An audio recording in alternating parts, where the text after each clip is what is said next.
नमस्कार, बाखबर में आपका स्वागत है। मैं हूं राघवेंद्र सिंह। बाखबर में आज हम बात करने जा रहे हैं मध्य प्रदेश में राजधानी भोपाल के विकास की। हम बात करें तो चुनाव को एक साल बचा है और सड़कों को लेकर, एलिवेटेड रोड को लेकर, डबल डेकर फ्लाईओवर को लेकर भोपाल राजधानी के लीडर एक तरह से इलेक्शन मोड पर आ गए हैं। हम कह सकते हैं कि डेवलपमेंट अब टॉप गियर में जाने की स्थिति है, क्योंकि एक हफ्ते में भोपाल में लगभग 450 करोड़ की सड़क निर्माण का शिलान्यास हुआ है। और ये शिलान्यास बताता है कि विधायक, सरकार, जनप्रतिनिधि अब इलेक्शन के मोड पर आ गए हैं और उसमें भी टॉप गियर डल गया है। राजधानी भोपाल का कोलार एक मोहल्ला है जिसे उपनगर कहते हैं।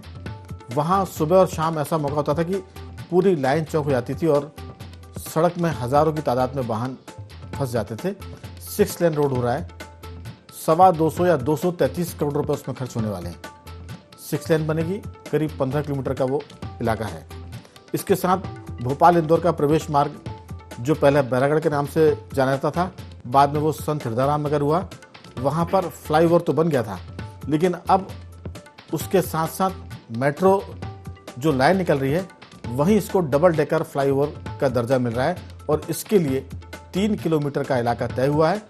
और आपको जानकर आश्चर्य हुआ कि लगभग 221 करोड़ रुपए इस 3 किलोमीटर के मार्ग पर खर्च होने वाले हैं। ऐसे में भोपाल से एकमात्र मंत्री विश्वास सारंग कहाँ पीछे रहने वाले थे। उन्होंने भी अपनी विधानसभा सीट में कहा कि डबल डेकर जो मेट्रो रोड निकल रही है वहाँ वो फ्लाईओवर बनाएंगे। तो कह सकते हैं कि भोपाल अब राजधानी के मामले में डेवलपमेंट के मोड पर है। अलग बात है कि व्यापम एक चौराहा है भोपाल में, उस व्यापम चौराहे से लेकर बल्लभ भवन के चौराहे तक आने वाली 100-150 मीटर की रोड है। वहाँ 2 ट्रैफिक सिग्नल हैं।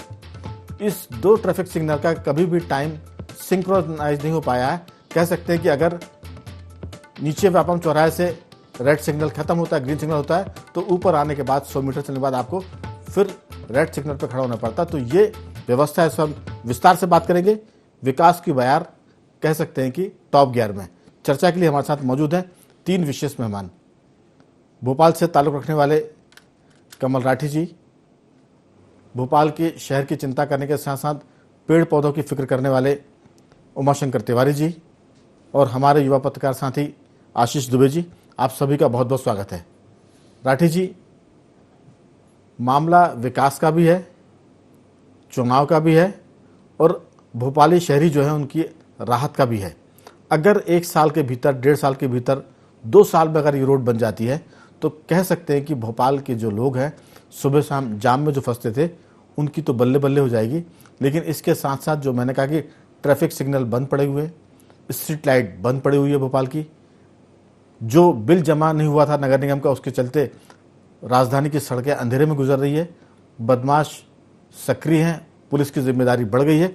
आपकी राय कि ये जो डेवलपमेंट है सड़क को लेकर टॉप गियर में है। एक चीज़ मैं इसमें और जोड़ूंगा, मध्य प्रदेश में केंद्रीय सड़क मंत्री नितिन गडकरी भी थे। उन्होंने मंडला से जौलपुर के बीच की जो रोड है उसमें भारी गड़बड़ी को लेकर दुख जताया है और कहा कि जो सड़कें बन चुकी है उनकी मरम्मत की जाए, बाकी सड़कों का टेंडर सस्पेंड करके नया टेंडर जारी किया जाए। तो कह सकते हैं कि इस पूरे मामले में मध्य प्रदेश के जो पीडब्ल्यूडी मंत्री है वो भी घटिया सड़कों के बारे में दुख जता सकते हैं।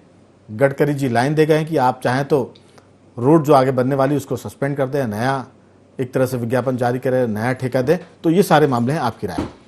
बिल्कुल, देखिए ऐसा है कि विकास की हम जब बात करते हैं तो विकास के लिए एक विकास योजना शहर में होती है। तो वो भोपाल का दुर्भाग्य है कि 95 में 2005 तक की जो विकास योजना थी वो आज भी लागू है।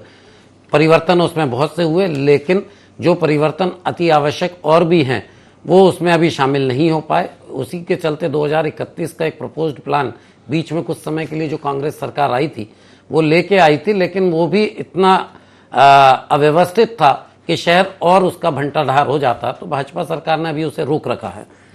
मंत्री जी बयान देते हैं कि महीने भर में आ जाएगा, ऐसा तीसरी बार उन्होंने बयान दे दिया, लेकिन अभी तक वो महीना कभी हुआ नहीं। अब आप बात करते हैं तो 95 के मास्टर प्लान की 40% सड़कें तो बनी, 60% सड़कें बनी ही नहीं हैं।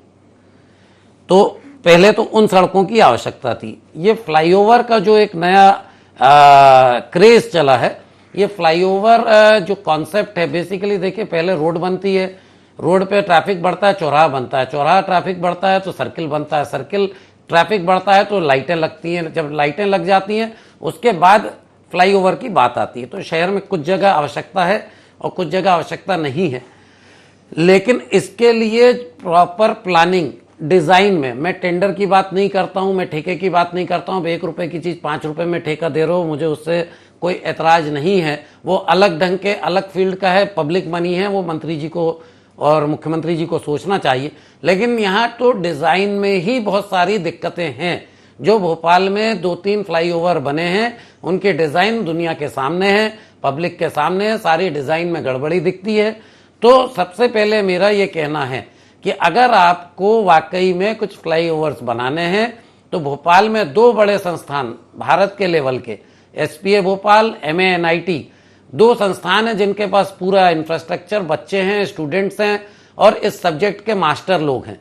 तो इनसे पूरी स्टडी शहर की करवा के कहाँ आवश्यकता है और किस ढंग की आवश्यकता है, इसको तय करने के बाद ही अगर इनका काम किया जाए तो पब्लिक के मनी का सदुपयोग होगा। वरना जैसे एक फ्लाईओवर अभी बन रहा है गणेश मंदिर से लेके गायत्री मंदिर तक, वो फ्लाईओवर में कहीं भी क्षेत्र के लोगों को चढ़ने का रास्ता नहीं है, वो सीधा सीधा बाईपास है। जैसे बाईपास बनता है ऐसा उन्होंने बाईपास बना दिया। अब उसका कोई उपयोग नहीं होगा, मतलब उस पर चढ़ के हबीबगंज स्टेशन भी आदमी नहीं जा सकता। तो ऐसी गलत डिजाइनों की परंपरा अगर डल गई और ऐसे गलत डिजाइन के अगर बन गए, हमने वही मांग की थी कि साहब मेट्रो और इसको क्लब कर दें और भविष्य में भी जो आप बनाए वो दोनों साथ में आप क्लब करके बनाएं कि जनता का पैसे का सदुपयोग हो सके। तो कुछ जगह तो वो कह रहे हैं हम डबल डेकर बनाएंगे, तो जहां फ्लाईओवर की आवश्यकता वहीं बनाए। जहां मेट्रो, जैसे मेट्रो है, मेट्रो पहले अगर कोलार से आती तो 3 लाख आबादी को फायदा होता, वाकई मेट्रो सक्सेस होती। लेकिन आज हमने मेट्रो बना दिया कहां से, एम्स से लेकर सुभाष नगर, इस पे वहां के आबादी नहीं है तो उस मेट्रो पे चलेगा कौन। ऐसी BRTS हम लेके आए, केंद्र सरकार कई कई योजनाओं के नाम से पैसा देती है, मेट्रो तो रुकेगी नहीं, इसलिए उस पर चर्चा करना बेकार है। वो तो बनेगी मेट्रो, भले वो उपयोगी है आगे के फेज वैसे ही बन जाए कि जहां उपयोगी ज्यादा हो, ऐसा नहीं हो कि फिर ऐसी किसी फेज में बन जाए जहां की उपयोगिता ना हो। अब वो सरकार ने बहुत दूरगामी सोच लिया कि अगले 25-50 वर्ष की योजना है, तब तक जनसंख्या भी बढ़ जाएगी और ये जो मेट्रो वो भी काम में जाएगी। सर, इसमें भी एक आश्चर्य की बात आपको लगेगी कि छत्तीसगढ़ बनने के बाद जनसंख्या भोपाल की उस तेजी से नहीं बढ़ रही है जो पहले बढ़ रही थी। ये आकलन आप भोपाल मास्टर प्लान 2031 आया था, उसमें स्पष्ट था कि आबादी का परसेंटेज जो आकलन किया गया था 2005 तक में 25 लाख का। प्रशासन तो ऐसा है कि जो नहीं बढ़ पा रही उसी को मैनेज नहीं कर पा रहा है। 2005 अगर बढ़ना शुरू होती तो और मुश्किल पड़ जाती। जैसे इंदौर में आबादी बढ़ी है, इंदौर का जो रूप है वो एक तरह से मेट्रो का है, लेकिन भोपाल का जो स्वरूप है वो मिनी मेट्रो का भी नहीं हो पा रहा है। उमाशंकर जी, दरअसल ये जो सारा मामला है सरकारी धन के खर्च करने का है। हम कह सकते हैं कि सरकार दिल खोल के पैसा खर्च कर रही है, लेकिन जो बात राठी उठा रहे हैं कि अगर डिजाइन बेकार है तो डिजाइन खराब होने की वजह से तो साइरस मिस्त्री जो देश के उद्योगपति, उनकी जान चली गई। अगर वो सड़क की डिजाइन ठीक होती तो शायद वहां मेरे ख्याल से ओवरटेक करने में या साइड देने में दिक्कत नहीं होती। तो डिजाइन खराब होने से तो बहुत दिक्कत हुई है। और कई बार सड़कों की डिजाइन खराब होने से हम देखते हैं कि नेशनल हाईवे पर बोर्ड लगे रहते हैं कि ये एक्सीडेंट जोन है। तो उस एक्सीडेंट जोन को जो सिविल इंजीनियर हैं, जो सरकार में काम करने वाले लोग हैं, वो क्या सारा काम, ऐसा तो है नहीं कि प्राइवेट सेक्टर के जिम्मे छोड़ते हैं कि आप ही डिजाइन बनाओ, आप ही सड़क बनाओ, हमें तो सिर्फ कमीशन चाहिए। क्योंकि अगर भोपाल में 500 करोड़ का निर्माण हो रहा है, मंडला में अगर जबलपुर से मंडला की सड़क 1200 करोड़ की बन रही है, तो सीधी सी बात है कि इसमें जो गडकरी जी ने कहा, इसका मतलब कि उनका कि सड़क का निर्माण बड़ा घटिया, और उन्होंने जनता से माफी मांगी है। और कहीं ना कहीं ये बताता है कि इसमें भ्रष्टाचार भी हुआ है। तो आप पैसे लेने के लिए नहीं है, आप पैसे के साथ साथ उसकी क्वालिटी कंट्रोल और डिजाइन के लिए भी है। भोपाल अगर राजधानी में गलत डिजाइन बन रही है मेट्रो की या फ्लाईओवर की, तो ये बहुत चिंताजनक है और ये एक तरह से एक्सीडेंट जोन है, लोगों की जान को लेने वाले जोन बन रहे हैं। आपकी राय? देखिए सिंह साहब, आपने जो विषय है अभी राठी साहब बता रहे थे और मैं भी वही बोलूँगा जो लगभग अब हम देख रहे हैं, जो महसूस कर रहे हैं। अभी जो कोलार की सड़क को लेकर माननीय मुख्यमंत्री जी ने उसका वो किया है शुभारंभ, और 11 महीने की उसकी डेडलाइन विधायक जी ने तय करवा ली है वहाँ पे बंसल ग्रुप जो बनाएंगे उनसे। आपको आश्चर्यजनक होगा, चूना भट्टी से लेकर और कटारा के आगे तक की सड़क, जो बाईपास की 12 किलोमीटर की सड़क 5 साल हो गए अभी तक नहीं बन पाई। दो विधायक के क्षेत्र हैं, वहां पे माननीय रामेश्वर शर्मा जी और माननीय कृष्णा गौड़ जी के क्षेत्र में आता है। 5 साल हो गई, आज भी रोजाना जाम लग रहा है, उसको लेकर हम लोग लगातार आंदोलन कर रहे हैं। तब के बाद ये स्थिति है और 2-2, 3-3 उसमें कंपनी बदली जा चुकी हैं और उसके लिए 3-3 बार उसके उद्घाटन हो चुके हैं। ये बता रहा हूँ, पोस्टर लग जाते हैं, उद्घाटन होते हैं, बोले अब की बार हो जाएगी। जनता परेशान हो रही है। 50 करोड़ की वो रोड 5 साल में नहीं बन पाई। अब ये 11 महीने की बात हो रही है, डबल डेकर की बात हो रही है। हम जब चर्चा कर रहे हैं तो निश्चित रूप से हम लोग जो इस फील्ड में ज़्यादा नहीं है, जहां मंत्रीगण रहते हैं, अधिकारीगण रहते हैं और अधिकारीगण को पूरी योजनाएं मालूम रहती है, लेकिन अब पैसा कैसे आएगा वो रास्ते तलाशे जाते हैं आजकल, और वो पैसा तलाशने के लिए ये सब होता है। अभी जनवरी में 129 करोड़ 35 लाख 19 हजार रुपए माननीय भूपेंद्र सिंह जी ने सड़कों के लिए कहा था, ये सड़कें सुधार दी जाएं। आज भी देख लीजिए, आप पूरे निकाय को दिए थे, आज जनता गिर रही है। मुख्यमंत्री जी ने अभी एक दिन बोला, अखबार की सुर्खियां बनती हैं और उसके बाद 2 दिन बाद काम ठप हो जाता है। अरविंद विहार, बागमुगलिया एक्सटेंशन के मुख्य मार्ग बिल्कुल खराब हो चुके हैं। ऐसे पूरे शहर की हालत है। अभी सीएम साहब जिस दिन जहां से निकलेंगे, क्या उसी सड़कों को देखा जाएगा? भारत टाकिज का जो सड़क थी उसको सबने देखा, बरसात में क्या हाल हो जाती है। अभी एक चीज और बताना चाहता हूं, उमाशंकर जी, क्या मुख्यमंत्री बोलेंगे तभी काम होगा?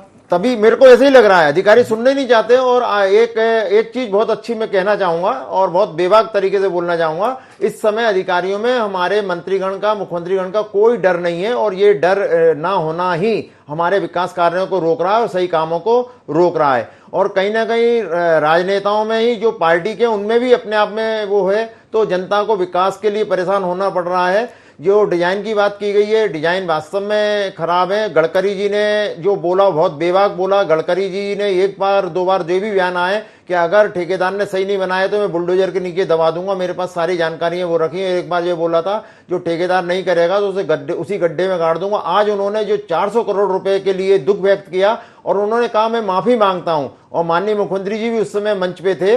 और गडकरी जी जैसे नेता हो जाएं, जबकि उन्होंने, जब वसुंधरा राजे जी वहां उधर मुख्यमंत्री थी राजस्थान की, उस समय उन्होंने करीब 3,000 करोड़ रुपए की जब शिलान्यास किया था, तो उन्होंने कहा था 200 साल हमारी सड़कें चल सकती हैं। और हमारे यही मुख्यमंत्री जी ने रविंद्र भवन में इंजीनियरों के एक सम्मेलन में कहा था कि सड़कें ऐसी बने जो 30 साल चलें। ये सब डिजाइनिंग है, सारा है, लेकिन वो मटेरियल चला जाता है कमीशन में।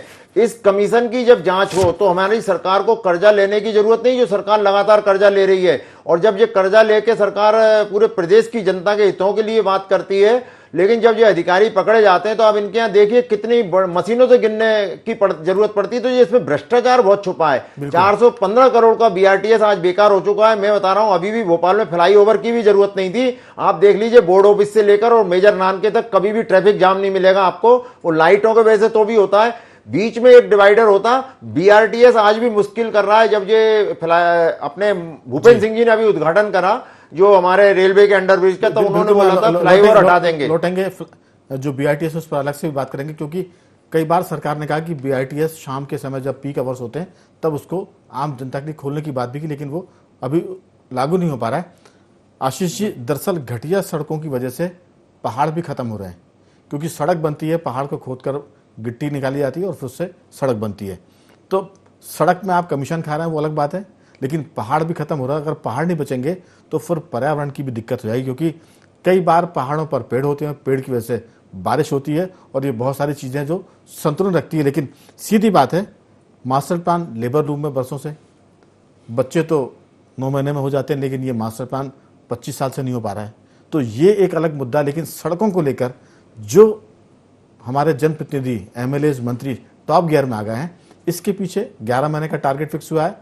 6 लेन 12-15 किलोमीटर बन जाए तो बहुत अच्छा है। लेकिन जो सब लोग बात कर रहे हैं कि अगर होशंगाबाद रोड पर आप फ्लाईओवर बना दें तो फ्लाईओवर बनने से जो आसपास की जो कॉलोनियां हैं, जो टाउनशिप है, वो सड़क पर ही नहीं आएगी, मेन रोड पर। फ्लाईओवर से वो दाएं से बाएं निकल जाएगी। तो बहुत सी चीज़ें, मुझे लगता है कि सड़क बनाने के साथ साथ भोपाल में फ्लाईओवर का जाल बिछाने की भी ज़रूरत है। उसके लिए बड़े पैमाने पर काम करना है, प्लान करना है और उस प्लान को जमीन पर उतारना है। आपकी राय? बिल्कुल, ये बात तो है कि प्लानिंग के बिना नहीं होना चाहिए कोई भी चीज़। लेकिन ये सब जो टारगेट अभी फिक्स किए जा रहे हैं काम पूरे होने के, ये सब चुनाव से रिलेटेड हैं कि 1 साल बाद चुनाव होना है, उसके पहले ज़्यादा से ज़्यादा काम दिखा के और जनता को प्रभावित किया जाए। तो चलिए इस बहाने से ही कम से कम इस बहाने से ही, इस बहाने काम हो जाए। हाँ, इस बहाने से ही बिल्कुल हो जाना चाहिए, लेकिन उसकी जो बात हम कर रहे हैं प्लानिंग की, उसका उपयोग कैसे होगा उस पे देखा जाना चाहिए। एक छोटा सा ही उदाहरण है कि जब मेट्रो मैन श्रीधरन यहाँ आए थे तभी उन्होंने कहा था कि भोपाल को मेट्रो की जरूरत ही नहीं है, भोपाल को इंटरसिटी शटल चलाई जानी चाहिए वहां पे। लेकिन सरकार को ये लगता है कि हम ऐसा कुछ बड़ा करेंगे जिसमें एक बड़ा इवेंट बने, बड़ी चर्चा हो, उसकी वजह से सारी चीजें होती हैं। अभी जो ये डबल डेकर का जो नया फंडा यहाँ के नेताओं को रास आ गया है, वो यही है। अभी जो आनन फानन घोषणा हो रही है उसको देख लिया जाना चाहिए कि उसका उपयोग क्या होगा। सिर्फ चमकीली चीजें दिखा देने से और बाद में कई बार ऐसा होता है कि वो उपयोग में नहीं आती हैं।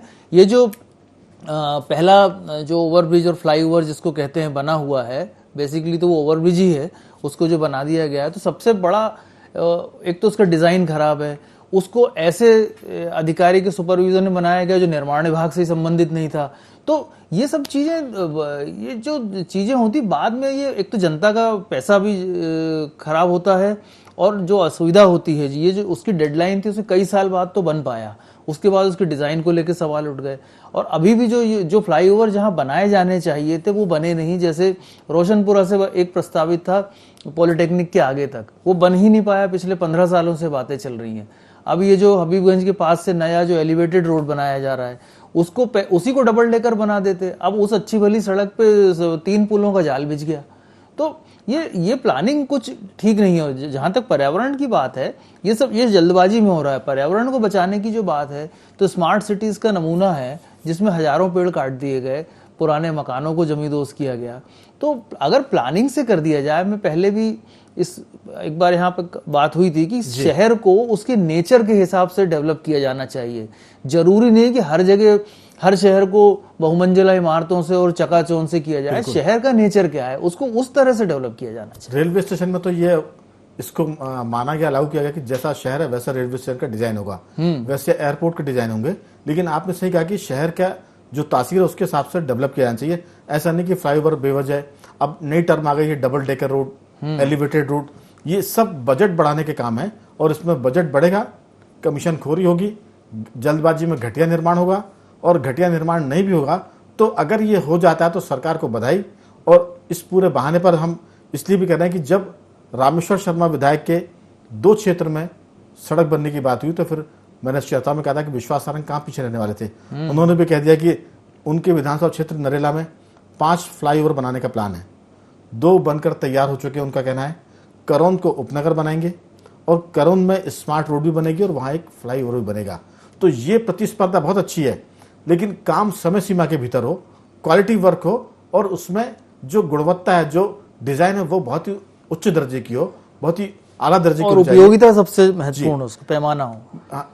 राठी जी, दरअसल जो बात हुई है कि डिजाइन और क्वालिटी, अगर उसकी उत्कृष्ट गुणवत्ता नहीं है तो फिर डिजाइन अच्छी भी है तो बेकार हो जाएगी, और अगर डिजाइन खराब है और गुणवत्ता बहुत अच्छी है, बना बहुत मजबूत है और डिजाइन खराब है, तो वो भी मेरे ख्याल से ठीक नहीं है। तो इस पूरी मामले में हम तो कहेंगे सरकार ने भले ही डेवलपमेंट को टॉप गियर में लेकर आने की कोशिश की है, लेकिन इसके साथ साथ ये भी ध्यान रखना चाहिए कि इसमें क्वालिटी ठीक हो और काम समय सीमा के भीतर हो, और डिजाइन पर बहुत ध्यान देने की जरूरत है। आपकी राय बहुत संक्षेप में। नहीं, बिल्कुल, मैं शुरू से वही बात कह रहा हूं कि जो भी फ्लाईओवर रोड या कोई भी ऐसे, उसका ट्रैफिक स्टडी होती है, वहां के पॉपुलेशन की स्टडी होती है, उसके बाद उसकी डिजाइनिंग होती है जी। तो डिजाइनिंग में हम बहुत कमजोर हैं। ठेका आप 200 नहीं 400 करोड़ का दें, डिजाइन अच्छी कर दें तो हो सकता है वो लॉन्ग टर्म 50 साल के लिए काम आ जाए, नहीं तो वो डिजाइन अगर खराब होगी तो आपको चला 10 साल भी वो आप कितनी अच्छे गुणवत्ता बना लें, कोई काम का नहीं बचेगा। वहीं आप दूसरी ओर देखें, आज स्ट्रीट लाइट्स का हम 10 दिन से राजधानी में बैठे हैं, माननीय मुख्यमंत्री जी यहाँ डेली रहते हैं तो पौधा भी लगाते हैं, तो स्ट्रीट लाइट बंद की रोज खबरें छप रही हैं। उनने कहा कि सब गड्ढों की खबरें अखबार में कब तक पढ़ेंगे, स्ट्रीट लाइट की भी खबरें रोज छप रही हैं। माननीय मुख्यमंत्री जी, अगर स्ट्रीट लाइट की यह स्थिति है कि जनता से टैक्स पूरा लिया जाता है, पूरा टैक्स देने के बाद, बढ़ा हुआ टैक्स देने के बाद, अलग अलग ढंग के नए नए टैक्सेस जोड़ने के बाद हमारे को अगर स्ट्रीट लाइट जैसी चीज भी ना मिल पाए तो फिर इस राजधानी को राजधानी कहलाने लायक ना रहे। हो सकता है आप इंदौर को राजधानी घोषित कर दें, क्योंकि वो स्वच्छता से लेकर सब में नंबर 1 आ रही है, और भोपाल को वैसी रहने दें जैसा था, तो मुझे लगता है वो ज़्यादा संतोषपूर्ण रहेगा, क्योंकि राजधानी कहलाने लायक अब हम लग नहीं रहा है। फ्लाईओवर की हेडलाइन बनने से हम राजधानी नहीं हो जाएंगे। बिल्कुल।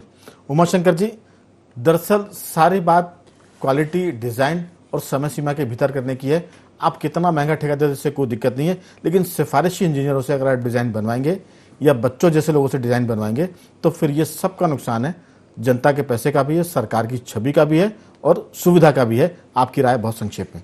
देखिए, सड़क, बिजली, पानी ये मूलभूत आवश्यकताएं हैं आम जनता की, और इसीलिए जनप्रतिनिधियों को चुनती हैं, चाहे वो पार्षद के रूप में हो, चाहे महापौर के रूप में हो, विधायक हो या सांसद हो, इनके रूप में चुना जाता है। लेकिन जब ये लोग अपनी ड्यूटी पूरी नहीं करते तो जनता परेशान होती है। अभी केरल हाईकोर्ट ने एक निर्णय दिया था, जहाँ की भी सड़कें खराब है, गड्ढे हैं, वहाँ के कलेक्टर पर मामला दर्ज होना चाहिए, और ये बहुत अच्छा निर्णय है। आप देखिए, हेलमेट की चेकिंग होती है और अन्य चीज़ों की चेकिंग होती है। जनता से रोड टैक्स नहीं भरा, उसके लिए उस पर वो लग जाता है। लेकिन सड़क के गड्ढों की जब तक जिम्मेदारी नहीं होगी, अभी कुछ दिन पहले ही छपा, एक पत्रकार महोदय जा रहे थे और सड़क के गड्ढे के कारण उनके घर में बेचारा वो मर गए। और ऐसे कई लोग सड़क के गड्ढे के कारण मरते हैं, जब अकेले में मर जाते हैं तो वो बता ही नहीं पाते। गड्ढे बचाने के चक्कर में बहुत सारी दुर्घटना होती हैं। माननीय सुप्रीम कोर्ट भी ये बोल चुका है कि आतंकवादी घटनाओं से ज्यादा गड्ढों से मौतें होती हैं। लेकिन हमारे नेतागण के चूंकि जब जाते हैं तो उनको पूरा क्लियर मिलता है ट्रैफिक, और कोई आ नहीं सकता। इसलिए या तो लाल बत्ती में जनता को पूरी को चलाया जाए, ट्रैफिक रोका जाए, तो हो सकता है। जनता की जान की परवाह मैं समझता हूं आजकल है ही नहीं है।